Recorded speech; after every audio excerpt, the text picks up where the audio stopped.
Tiago capítulo 1, a partir do versículo 1, diz assim a palavra de Deus. Tiago, servo de Deus e do Senhor Jesus Cristo, as 12 tribos que se encontram na diáspora, saudações. Em outras traduções, na dispersão, tá? Diáspora significa dispersão.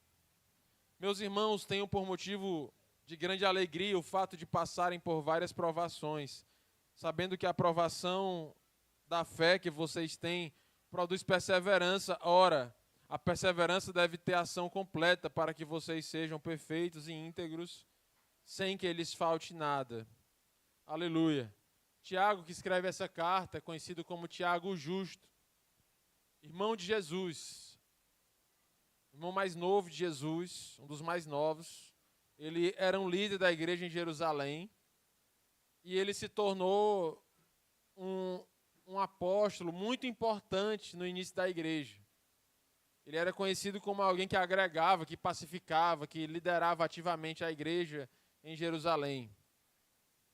E ele escreve essa carta, que não é uma carta endereçada a uma igreja específica, mas é uma carta que leva o seu próprio nome, no intuito de escrever a todos os cristãos dispersos. Está escrito aos irmãos que se encontram na diáspora, ou seja, os irmãos que por perseguição do império estão distribuídos pelo mundo afora, estão fora de casa, tiveram que deixar suas casas, tiveram que deixar suas aldeias, tiveram que deixar suas cidades, tiveram que sair do seu local de origem, de perto da sua família, para não morrer por causa da perseguição ao evangelho.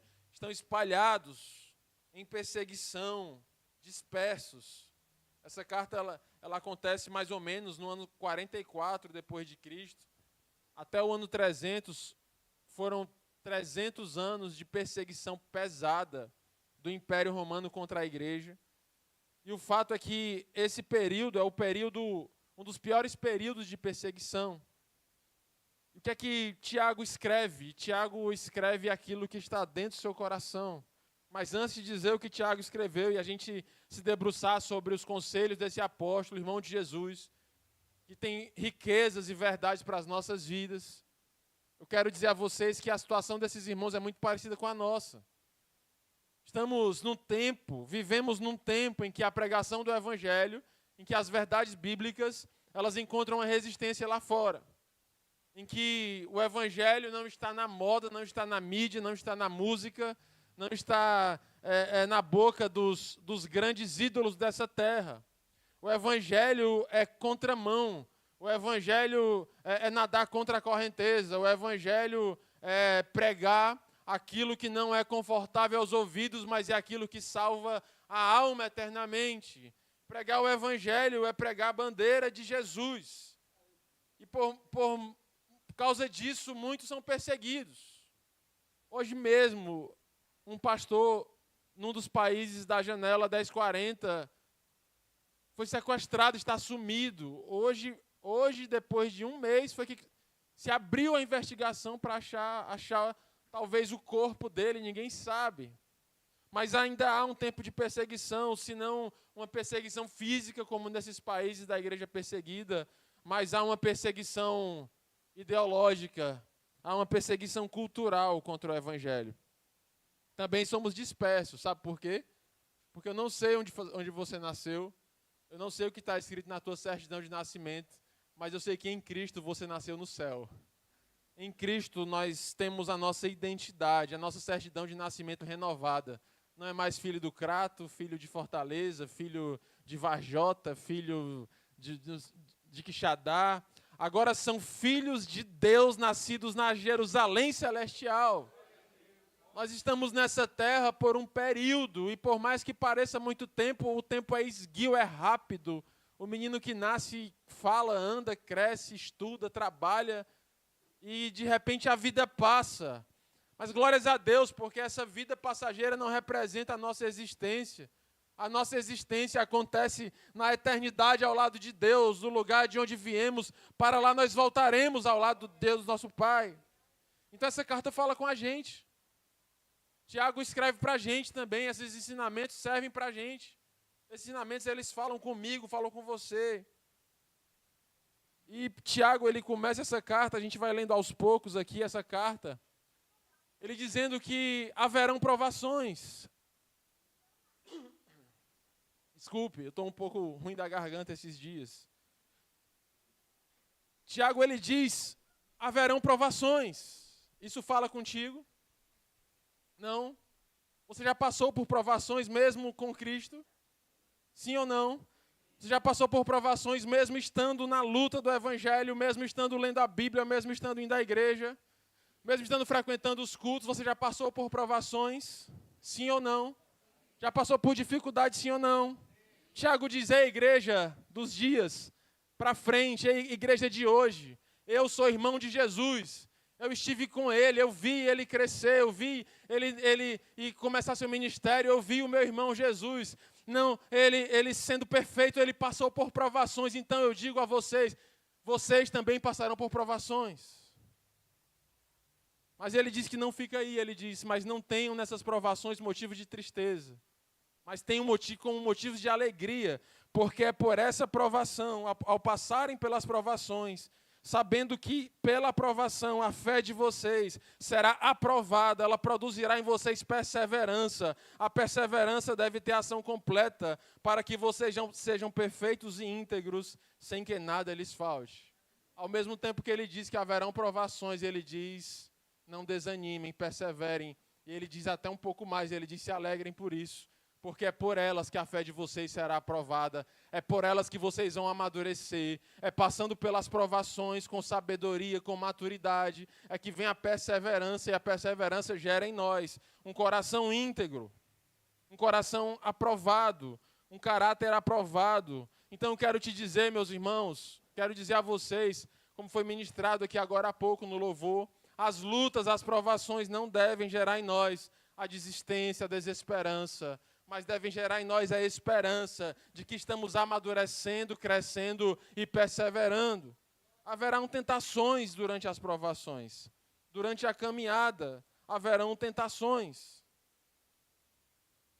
E Tiago, ele vai tratando sobre isso em toda a sua carta. Uma carta pequenininha, agradável de ler. Você pode ler assim, talvez em 1 hora, 40 minutos, você consiga ler toda essa carta com cuidado, examinando cada palavra. Mas Tiago está dizendo que há advertências durante esse caminho. E ele fala do ouvir, ele fala do falar, ele fala das fontes do coração, ele fala de ensinamento sobre como lidar com as pessoas. E se eu fosse realmente tratar de tudo que Tiago diz como advertências para a caminhada, como advertências para essa viagem na terra, talvez a gente tivesse que ficar aqui até mais de meia-noite. Então eu escolhi uma coisa, um aspecto para que a gente trabalhe sobre ele nessa noite. E quem sabe, se assim Deus permitir, em outras oportunidades, a gente trate os outros, mas hoje eu creio que a palavra é essa. É isso que nós precisamos ouvir nessa noite. Desculpa, só a força do hábito, né? Tiago, ele fala que durante essa caminhada de provações, nós temos que ter muito cuidado com os nossos ouvidos. Eu quero ler esse texto com vocês. Convido vocês a ir um pouco mais para frente, no versículo 19. Ele diz assim, vocês sabem essas coisas, meus amados irmãos. Cada um esteja pronto para ouvir, mas seja tardio para falar e tardio para ficar irado, porque a ira humana não produz a justiça de Deus. Presta atenção. Portanto, deixando toda impureza e acúmulo de maldade, acolham com mansidão a palavra implantada em vocês, a qual é poderosa para salvá-los.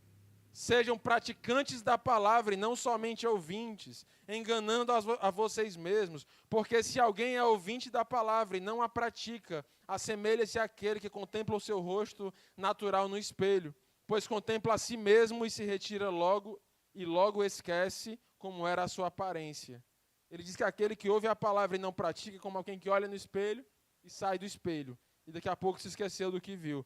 Mas aquele que atenta bem para a lei perfeita, a lei da liberdade, nela persevera, não sendo ouvinte que logo esquece, mas operoso praticante, esse será bem-aventurado no que realizar, será feliz. Se alguém pratica a palavra, será feliz. Quem quer ser feliz? Pois pratique a palavra. Se alguém supõe ser religioso, mas não refreia a sua língua, está enganando a si mesmo. A sua religião é vã. A religião pura e sem mácula para com o nosso Deus Pai é esta: visitar os órfãos e as viúvas nas suas aflições e guardar-se incontaminado do mundo.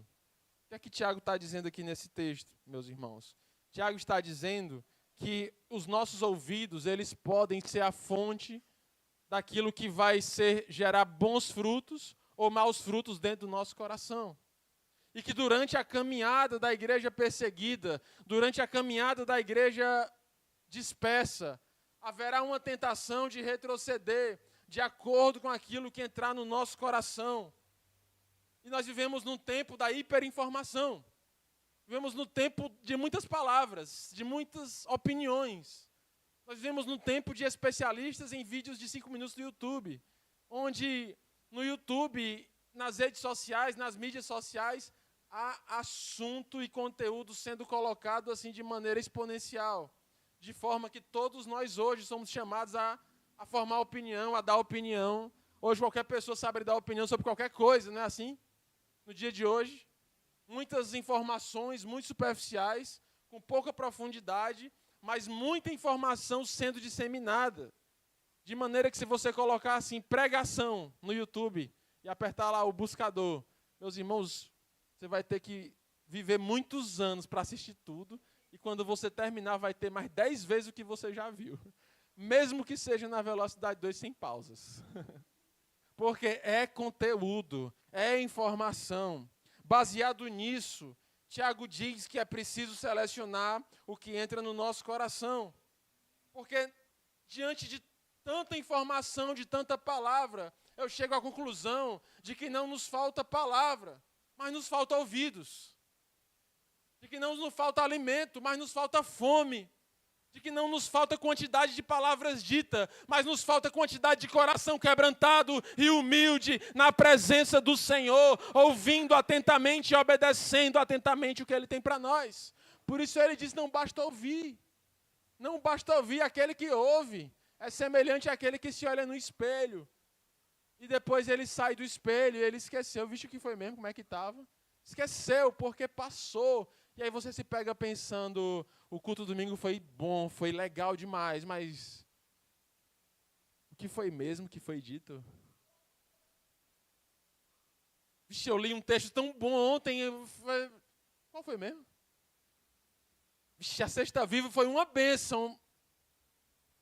O que foi mesmo que o pastor pregou? Tiago está dizendo que o nosso coração, diante de perseguições, de provações da luta do Evangelho, precisa ser banhado de discernimento, para colocar para dentro aquilo que deve entrar e colocar para fora aquilo que não deve entrar.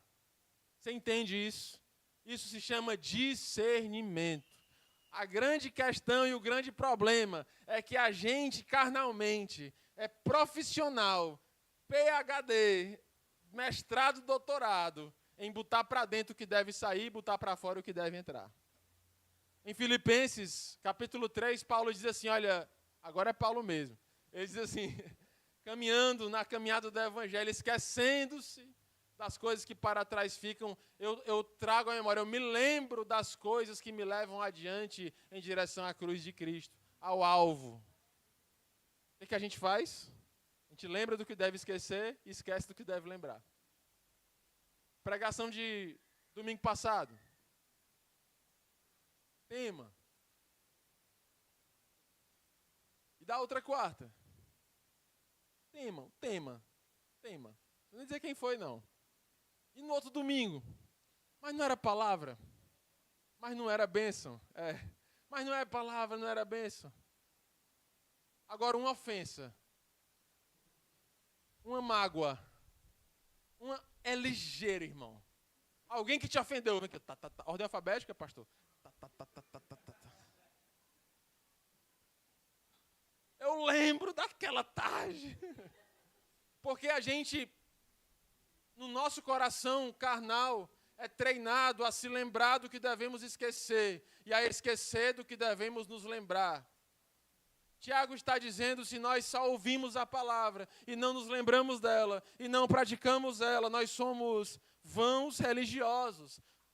Isso leva à morte, isso leva à tristeza. Eu quero dizer a você que diante da realidade que estamos vivendo, não nos falta palavra, nos falta ouvidos. Tiago diz, não sejam apressados para falar, mas sejam antes bons ouvintes do Evangelho. Ouvintes do Evangelho. E aí ele chama aqui um testemunho, que eu quero também ler com vocês. A vontade era de ler tudo bem direitinho, mas não vai dar tempo. Então a gente vai dizer assim, 2,14, meus irmãos, qual é o proveito se alguém disser que tem fé, mas não tiver obras? Será que a fé pode salvá-lo? Se um irmão ou uma irmã estiverem com falta de roupa, ou necessitando do alimento diário, um de vocês lhes disser, vão em paz, tratem de se aquecer e se alimentar bem, mas não lhes dão o necessário para o corpo, qual é o proveito disso? Assim também a fé, se não tiver por obras, por isto só será morta. E aí ele chama aqui um irmão muito valoroso. Ele diz assim, deixa eu achar aqui só qual é o versículo, 20, ele diz, seu tolo, você quer ter certeza de que a fé sem obras é inútil? Por acaso não foi pelas obras que Abraão, nosso pai, foi justificado quando ofereceu seu filho Isaque sobre o altar? Você percebe que a fé operava juntamente com suas obras e foi pelas obras que a fé se consumou? O que é que Tiago está dizendo? Tiago está dizendo para nós que ouvir a palavra é diferente de dar ouvidos à palavra. Ouvir é diferente de dar ouvidos. Você já falou com alguém que estava ouvindo tudo que estava dizendo, mas não estava dando ouvido a nada? Sim ou não? Já conversou com alguém que você falou, e não entrou nada? Já lidou com alguém que você está aqui, tarará, tarará, tarará, e a pessoa, uísque sachê. Quem lembra dessa propaganda? A pessoa lá falando com o gatinho, só uísque sachê. Não entendia nada do que estava se passando. Não ouvia nada. Nós corremos o risco de estarmos aqui em igreja, em congregação, diante dessa palavra que custou suor, sangue, joelhos no chão, e estarmos só aqui de corpo presente, mas os nossos ouvidos estão fechados às sagradas escrituras, mas estão abertos a qualquer informação, qualquer notícia e qualquer memória, mesmo que essa desagrade a Deus. Ei! Nessa noite eu quero te chamar a um novo tempo, a uma nova aliança, a uma nova maneira de viver, onde nós vamos ouvir, obedecer e crer naquilo que está sendo escrito. E nós vamos esquecer, deixar para trás tudo aquilo que nos afasta e nos separa do melhor de Deus para as nossas vidas. E isso é uma questão de decisão. Por isso Tiago, irmão de Jesus, ele chama Abraão para a conversa. Ele diz, olhem para Abraão. O que é que adiantaria Abraão ter ouvido o conselho de Deus se ele não tivesse obedecido? E ele diz, porque Abraão ouviu e creu, ele é chamado amigo de Deus. E aí, se a gente fosse ler todo o livro de Tiago, a gente leria lá no capítulo 4, quando ele vai construindo um argumento lindo, onde ele vai construindo o seu argumento e ele diz assim, olha, existe Abraão aqui como amigo de Deus, e existe também a possibilidade de ser amigo do mundo. Amigo das coisas da terra. E amigo não é no sentido de assim, ei, sou teu amigo, viu? Ei, meu amigo. E aí, meu amigo? Não. Amigo é aquele que coopera. É aquele que age junto. É aquele que caminha na mesma direção. Ele diz, Abraão é amigo de Deus porque cooperou com Deus. Porque deu a vida por Deus, porque agiu como Deus agiria, porque ouviu a voz de Deus e obedeceu, mesmo custando levar o seu filho Isaque para o sacrifício. Abraão ouviu, Abraão creu, e isto lhe foi imputado como justiça, e é conhecido como amigo de Deus. Essa decisão de ouvir e obedecer pode nos fazer amigos de Deus ou amigos do mundo. Eu quero te perguntar nessa noite, quem você tem sido? Primeira pergunta, quem eu tenho sido na minha casa? Amigo de Deus ou amigo do mundo? Eu tenho cooperado para o evangelho no meu casamento, na vida dos meus filhos, ou eu tenho cooperado para as coisas da terra, para a minha própria vontade, para o meu próprio jeito de ser? A diferença entre um amigo de Deus e um amigo do mundo é que o amigo de Deus, ele ouve, crê e obedece. O amigo do mundo, ele só ouve. E passou. E amanhã ele ouve outra coisa. E quarta-feira, Santa Ceia, ele vai ouvir outra coisa. E na sexta-feira vai ouvir outra coisa. Às vezes ele chora, às vezes ele se emociona, às vezes ele se arrepia. Mas não há transformação de vida no arrepio, no choro e na emoção. A transformação de vida é o pecado que sai de dentro do coração do homem. E esse coração é cheio do Espírito Santo de Deus. E aí nós nos tornamos amigos de Deus, amigas de Deus, cooperadoras de Deus, cooperadores de Deus, aqueles que realizam a vontade de Deus nessa terra. Deus tem uma vontade. Deus tem um propósito, Deus tem um caminho trilhado, Deus tem uma esperança certa, Deus tem um alívio suficiente, Deus fala pela sua palavra. Muitas vezes nós não ouvimos a sua voz, mas está escrito no livro de Hebreus, capítulo 3, quando o Senhor falar com vocês, não rejeitem a sua voz, ouçam a voz de Deus que fala com vocês. Ouçam. Porque quando Deus fala, a vida, quando Deus fala, a esperança, quando Deus fala, o coração volta a bater. Abraão é amigo de Deus, porque ele ouviu e creu e obedeceu. E isso lhe foi imputado como justiça e ele foi feito amigo de Deus. Deus fala. Deus fala. Deus ouve. Deus ouve. Deus ouve. E Deus fala. Só que nas orações, a gente parece lidar sempre só com Deus que ouve. E a gente é que fala. E a gente fala, e a gente fala, e a gente fala, e a gente fala, e a gente fala, e na hora de Deus falar, a gente diz, amém, vou fazer agora minhas coisas. E Deus queria falar, e Deus queria se manifestar, e Deus queria discernir. Mas a grande verdade é que nós precisamos aprender a lidar com Deus que fala. E não só ouvir o que Ele fala, mas obedecer aquilo que Deus diz. E Deus fala por meio da sua palavra. Deus fala por meio da verdade do Evangelho. Deus fala. Deus fala. Abraão creu. Abraão se tornou amigo de Deus. Essa pregação nessa noite, de uma maneira tão simples, ela pode mudar nossas vidas. Ela pode mudar a maneira como nós oramos. Ela pode mudar a nossa mentalidade diante de uma tentação na semana, diante de uma tentação carnal. Nós podemos fazer a seguinte pergunta: quem eu sou? Eu sou amigo de Deus ou eu sou amigo do mundo? Eu estou cooperando para o crescimento do mundo na minha casa, no meu coração, ou eu estou cooperando para o crescimento de Deus e da sua palavra dentro de mim? Quem eu sou? Essa é uma pergunta muito importante. Mas tem uma pergunta ainda mais importante. Quem eu quero ser? Porque ser é um diagnóstico. Às vezes é difícil de fazer. Nós temos dificuldade de lidar com a verdade muitas vezes. Mas é importante saber onde estamos. Porque também é importante saber para onde vamos. Se nós não sabemos nem onde estamos, como é que nós vamos planejar o futuro? Nessa noite eu quero te convidar a fazer um propósito, uma aliança de ser amigo de Deus. De ser amiga de Deus. De cooperar na tua vida, na tua casa, no teu trabalho, aonde você estiver, para a expansão do reino de Deus e da sua palavra. Existe uma maneira certa de ouvir. E Tiago, ele trata do conceito de justiça. Porque, olhando no coração de quem estava disperso, aquilo parecia uma grande injustiça. Eles estavam dispersos porque creram. Eles saíram de casa porque creram. Não parece injusto? Eles creram, tomaram a decisão de não negar a Cristo e por isso tiveram que abandonar suas famílias, abandonar suas casas. Acorda que tem gente dormindo. Sacode o irmão do lado aí, ó. Diz assim: acorda, irmão. A palavra está sendo pregada, não há nada mais importante agora do que a palavra de Deus.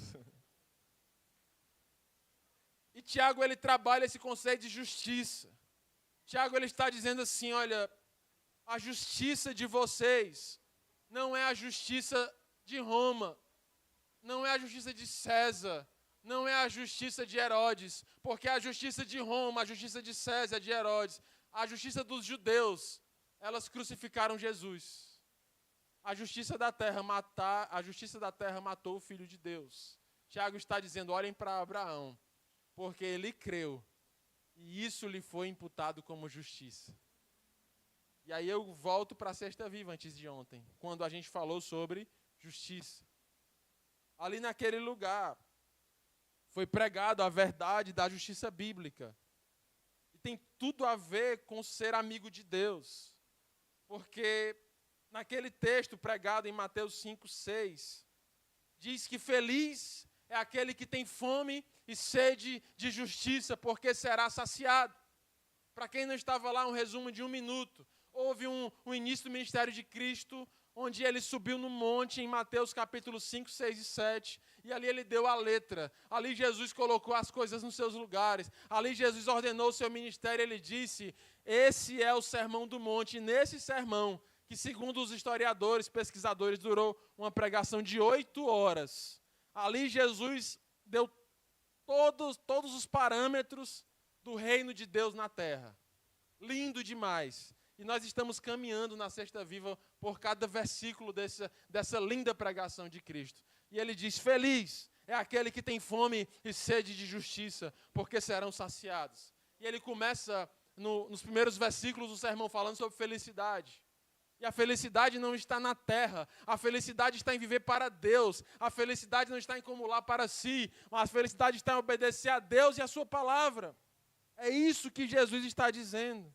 E ele diz que Abraão foi imputado como justiça porque ele era amigo de Deus, ou seja, ele viveu a perfeita justiça de Deus.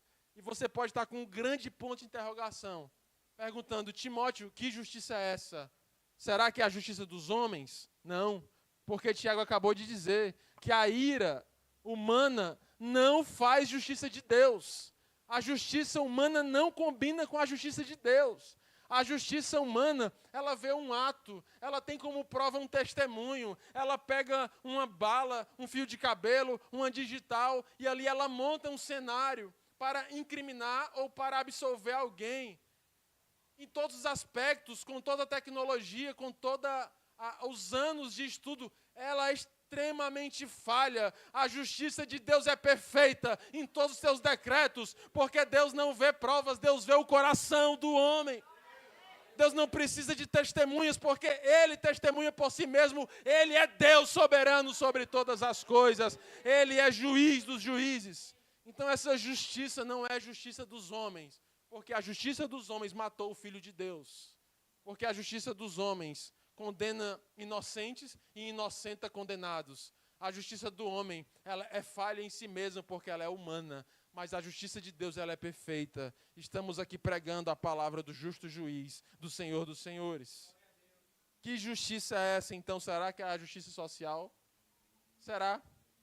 Será que Jesus está falando de uma justiça social? Eu quero dizer sim, mas não somente. Porque o Evangelho, ele tem sido, sim, instrumento de justiça social. O Evangelho, ele tem libertado pessoas de grandes livramento, de grandes probabilidades de queda, de uma vida terrível na terra. O Evangelho, ele lutou pelo fim da escravidão. Jesus, ele incluiu no mesmo patamar mulheres e crianças e homens. Jesus amou as mulheres, com amor até antes nunca declarado publicamente. Jesus colocou as mulheres num lugar de valorização. O apóstolo Paulo também, na mesma linha de Jesus, valoriza as mulheres.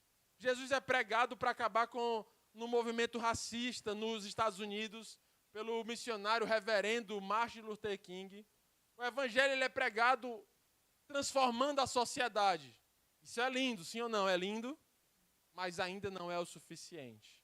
A justiça de que Jesus, Abraão e Tiago estão falando é a justiça do homem que se aproxima do seu Criador. Do pecado que sai, de um abraço que vem, de uma aproximação entre Deus e os seus filhos. A justiça de Deus se faz quando o inimigo perde o direito sobre uma vida que estava indo para o inferno. E agora aquela vida é salva, lavada e remida pelo sangue de Jesus. E a criatura volta ao Criador, e o filho volta ao Pai, e o homem se abraça com Deus por meio do sangue de Jesus. Essa é a justiça perfeita de Deus. Isso é tão poderoso, meus irmãos, porque baseado nisso, nessa verdade, nós podemos dizer que Abraão é amigo de Deus, porque ele creu, e o fato dele crer o tirou do meio tudo aquilo que o afastava de Deus, e ele andou perto de Deus. E ele andou como amigo de Deus, ele era um cooperador de Deus. Se tem uma coisa pela qual nós podemos e devemos lutar para ser lembrados nessa terra, no dia em que nós partirmos, é que alguém diga de nós, fulano era um amigo de Deus. Porque o dinheiro vem e vai. Muitas vezes causa mais confusão do que paz na hora da morte. Os bens vêm e vão. O que é certo hoje, amanhã é incerto. A política vem, a política vai. As coisas acontecem, o poder, ele se fortalece, depois ele se esvai e cai no esquecimento. A grande fama, os aplausos das grandes mídias, elas vêm, elas também vão. Existe no Rio de Janeiro uma casa de ex-artistas chamada Casa dos Artistas, Repouso, onde lá estão morando, se alimentando de doações. Pessoas que um dia foram grandes atores e atrizes da novela das 8 da Rede Globo. Pessoas que um dia foram capa de revista, onde tinham muitos amigos, muitos aplausos, muitos tapinhas nas costas, e hoje estão vivendo de favores e à custa de doações. Porque tudo aquilo que o mundo tem para dar, ele também tem para tirar. Mas aquilo que Deus dá, o diabo não tira, porque é de Deus, é incorruptível. Ninguém pode tomar aquilo que Deus te dá. Por isso, baseados nessa verdade, nós devemos nos esforçar para sermos amigos de Deus. E amigo é uma palavra muito pobre, talvez, na nossa cultura, no nosso dia a dia, para dizer o que eu estou querendo dizer o que a Bíblia está dizendo. Eu poderia dizer, talvez, me metendo aqui um pouco, mas cooperador com Deus. Aquele que age junto, sabe? Aquele que está agindo em comunhão, aquele que está fazendo a mesma coisa, está com o mesmo pensamento, está com o mesmo propósito, aquele que tem aliança com Deus e age na sua casa, para que a sua casa seja uma casa de Deus, e age na vida dos seus filhos, para que os seus filhos sejam filhos de Deus. E agora eu vou dizer uma coisa mais pesada, e age no seu celular, para que o seu celular seja um celular de Deus. Para que hajam ali coisas de Deus, para que hajam ali coisas que o Espírito Santo de Deus se agrade e tenha prazer em estar, para que a mesa do café da sua casa seja uma mesa onde o Espírito Santo sente a vontade de falar, de agir, de abraçar, de enxugar lágrimas, de dar abraços, de arrancar gargalhadas, porque esse é o poderoso Espírito Santo de Deus. Quem quer ser amigo de Deus? Bem-aventurados os que têm fome e sede de justiça, ou seja, aqueles que querem estar próximos de Deus, aqueles que andam próximos a Deus, aqueles que andam com vontade de estar perto de Deus e querendo ser colaboradores de Deus nessa terra. Quem quer ser? Quem quer se aproximar do Criador? Não sei como é a tua história, meu irmão, não sei. Eu conheço quase todos que estão aqui, mas mesmo assim eu não sei exatamente o que se passa dentro do teu coração. Mas uma coisa eu sei, dá para se aproximar um pouco mais nessa noite, nesses dias. Dá para viver uma vida crescente na presença do Senhor. Se aproximar de Deus é ser amigo dele, é ser instrumento da sua justiça nessa terra. É viver não só do que se fala, mas do que se age, do que se pratica, do que se vive. É ser avivado não de boca, mas de verdade, de vida. E aqui para a gente finalizar na ministração, eu separei alguns princípios da carta de Tiago que nos tornam amigos de Deus. O primeiro, Tiago capítulo 4, versículos 7 e 8.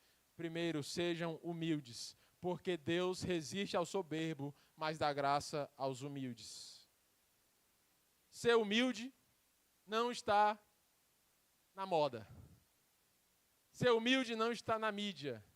Ser humilde não é a pregação dos coaches. Ser humilde não é a pregação comum nessa terra. A pregação comum nessa terra é brilhe. Seja você mesmo. Você é um quê? Você é top. Você é, o que é que o mundo diz aí? Você é? O que é que esses coaches dizem aí, pessoal? Sobre o humano, o homem, você é o quê? Você é lindo, você é... Hã? Você é o cara. Você é a quarta pessoa da Trindade. Você... O mundo, ele estimula o orgulho. Ele estimula a altivez. Ele diz, não abra mão de você, não. Você se proteja e andando com o mundo tem uma linha da ciência junto. Dizendo, se proteja aí, se valorize. Não deixe ninguém fazer isso com você, não, porque você tem que se proteger e tal. E vai estimulando dentro de nós um certo orgulho e uma vaidade do lugar que nós estamos. Mas em contrapartida, em contramão, o apóstolo Tiago, irmão de Jesus Cristo, vendo o exemplo perto do seu irmão Jesus, ele diz, sejam humildes, porque Deus resiste ao soberbo, mas Ele dá graça aos humildes. Você já foi resistido por alguém? Ou você já resistiu a alguém? É ruim? Aquela geladeira, sabe? Aquele gelo. É bom ou é ruim? É bom ou é ruim? É horrível. Um clima tenso. Você imagina agora ser resistido por Deus. Vixe. Ser orgulhoso é pedir para ser resistido por Deus. Aí Tiago diz, vocês oram e não recebem. Vocês pedem e não recebem, porque vocês pedem mal. Porque Deus resiste ao orgulhoso, mas dá graça aos humildes. Para ser amigo de Deus é preciso ser humilde. Ser humilde significa abrir mão da sua opinião, muitas vezes, do seu jeito, da sua vontade, para viver a opinião de Deus, a vontade de Deus e a graça de Deus. Ser humilde gera transformação. Ser humilde transforma o espinheiro na murta, como a Juliane falou aqui na quarta-feira. Ser humilde transforma uma situação de espinho em uma situação de ornamento, de cheiro, de beleza, de vida, de alimento. Porque essa é a poderosa palavra de Deus. A palavra de Deus que está descrita em Isaías capítulo 55, que ele diz, assim como o céu é mais alto do que a terra, a vontade de Deus é maior do que a nossa. A distância, assim como eu imagino Isaías escrevendo isso, ele pensou assim, meu Deus, o que é mais distante aqui de mim? É o céu. Pronto, assim como o céu é mais alto que a terra. Era o maior que ele podia pensar e imaginar. Assim como o céu é mais alto que a terra, os pensamentos de Deus são maiores do que os nossos. Assim como a chuva desce do céu e rega a terra, e dá alimento para aquele que a semeou, e cresce, assim também a palavra de Deus que desce do céu e molha a terra, e não voltará para ele vazia, sem que antes cumpra o propósito que ele apraz, e aquele que crê nessa palavra será transformado, e onde haviam espinheiros haverão murtas, está escrito Isaías 55. Aonde havia espinhos, aonde havia distância, aonde havia separação, aonde havia sequidão, aonde havia desgraça, agora haverá cheiro cheiroso, alimento, conforto, haverá abrigo, haverá verdade, porque o Senhor Jesus transforma as vidas que se chegam até Ele. A justiça do homem apedreja a mulher adúltera. A justiça de Jesus diz, seja perdoada pelos teus pecados, vá e não peques mais. A justiça do homem acusa, apedreja, mata, isola, bota a geladeira, exclui, mata e enterra. Isso muitas vezes até no ambiente da igreja. Mas a justiça de Jesus, ela põe em confusão a mente dos acusadores. Olha para a mulher e diz, aonde estão aqueles que te acusavam? Cadê as pedras nas mãos? Você está arrependida? Ah, é? Pois está perdoada. Vai e não peques mais. A justiça de Jesus, ela aproxima, ela hidrata, ela sacia. Por isso que está escrito na pregação do próprio Cristo, aquele que tem fome e sede dessa justiça será saciado. será pleno. Por isso que Tiago diz, aquele que persevera na provação, ele será pleno, ele será íntegro, ele terá o seu caráter aprovado. Quem quer ser amigo de Deus? Pois seja humilde. Ser humilde é entender que existe um plano maior do que o nosso. Isaías disse, assim como o céu é mais alto que a terra, o plano de Deus é maior do que o nosso. Você crê nisso? E por que às vezes a gente se agarra tanto com o nosso plano? A gente lê, a gente entende. Vocês estão percebendo a diferença entre ouvir e o dar ouvidos? A gente ouve, mas a gente se agarra com o nosso plano. Não, esse aqui é meu jeito. Não, isso aqui não. Não, isso aqui não. Isso aqui é demais. Mas o plano de Deus, o sonho de Deus é maior do que o nosso. Então sejamos humildes e digamos, Senhor, que seja feita a tua vontade, não a minha. Importa que ele cresça e que eu diminua, como disse João Batista. Quem quer ser amigo de Deus? Tiago, capítulo 4, versículo 8. Pois cheguem perto de Deus. Fiquem perto de Deus. 2 Coríntios 5,17. Esquecendo-se das coisas que passaram. Abrindo mão do que ficou para trás. O Evangelho é aquele que faz novas todas as coisas. Deixando para trás as velhas coisas. Caminhando para frente, caminhando adiante, caminhando avante, ouçam, creiam. O Evangelho transforma. O Evangelho traz vida. O Evangelho tira a separação da injustiça. O Evangelho tira do meio as garras de Satanás que separam Deus do homem. Jesus é o caminho, a verdade e a vida. É impossível chegar até Deus a não ser pelo nome de Jesus Cristo. Pois amem a Jesus. Vamos amá-lo, vamos viver. Como é que eu vou fazer isso? Com que intensidade eu vou ser amigo de Deus? Com que intensidade eu vou promover na minha casa um ambiente de Deus? Com que intensidade eu vou promover no meu celular um ambiente de Deus? Com fome e com sede. E aqui eu quero chamar já o grupo de louvor, porque a pregação chega no seu final. Com fome e com sede. Jesus ele poderia ter usado muitas expressões para dar intensidade do que ele está dizendo. Mas a fome e a sede fazem a diferença entre a vida e a morte, sim ou não? Alguém que não tem fome, morre. Porque comer não é só uma questão de prazer, mas é uma questão de necessidade. Beber água não só é uma questão de matar a vontade da sede. Beber água é uma questão de vida. Então Jesus está dizendo, se aproximar do Pai não é uma opção, é viver. É andar vivo. Ele disse, Abraão creu. E por isso, ele não é amigo do mundo. Ele é amigo de Deus. Abraão ouviu e a ordem era super difícil.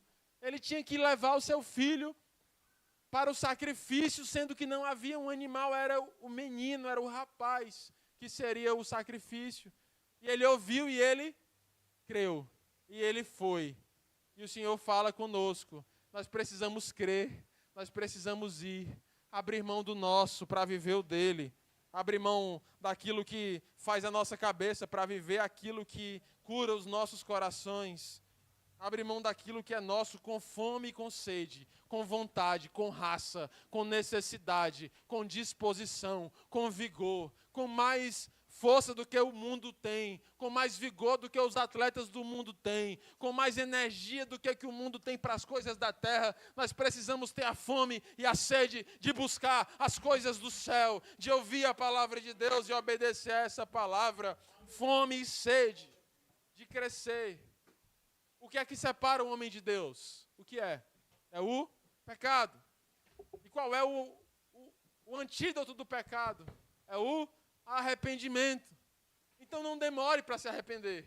Pecou, se arrependa. Tenha fome e sede de se arrepender. Tenha fome e sede de pedir desculpa. Tenha fome e sede de pedir perdão. Tenha fome e sede de deixar para trás as velhas coisas. Tenha fome e sede de botar um ponto final numa vida de pecado. Porque aquele que é orgulhoso, que tem dificuldade de andar assim, ele é resistido pelo próprio Deus. Mas aquele que ama a Deus, que se humilha diante dele, encontra nele graça. Esse é humilde. É preciso ter fome de Deus para ser saciado nessa terra. E ao olhar para esse mundão lá fora, Instagram, redes sociais, E na vida mesmo, no dia a dia, feliz é o que ri. Não é não, Jacó?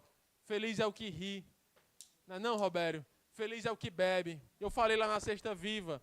Eu fui dar plantão sexta-feira, bem cedo. E eu saí de casa mais ou menos umas 6:30 da manhã. E eu encontrei no meio do caminho um homem com um sorriso de orelha a orelha, agarrado com um engradado de cerveja, abrindo um freezer.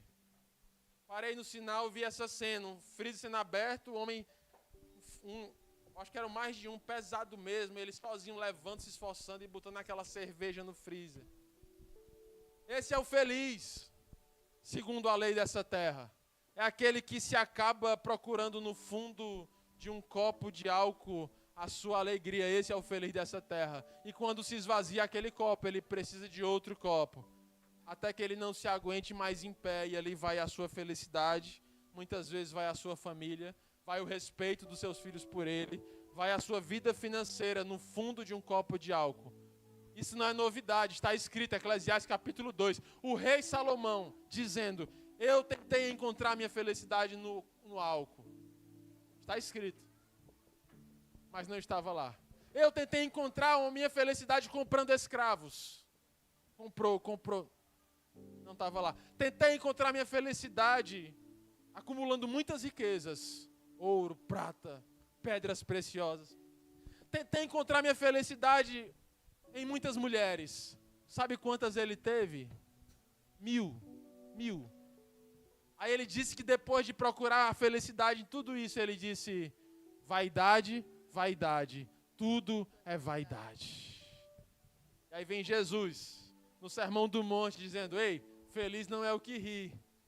Porque o que ri pode rir por qualquer coisa, mas feliz é o que chora, porque no seu choro ele encontra um consolo de Deus. Ele diz: feliz não é aquele que tem fome e sede das coisas dessa terra. Feliz é aquele que tem fome e sede de se aproximar do Pai, de amar o Pai, de botar o pecado para longe e de abraçar o Pai, como o filho pródigo, que um dia saiu de casa, fez tudo errado.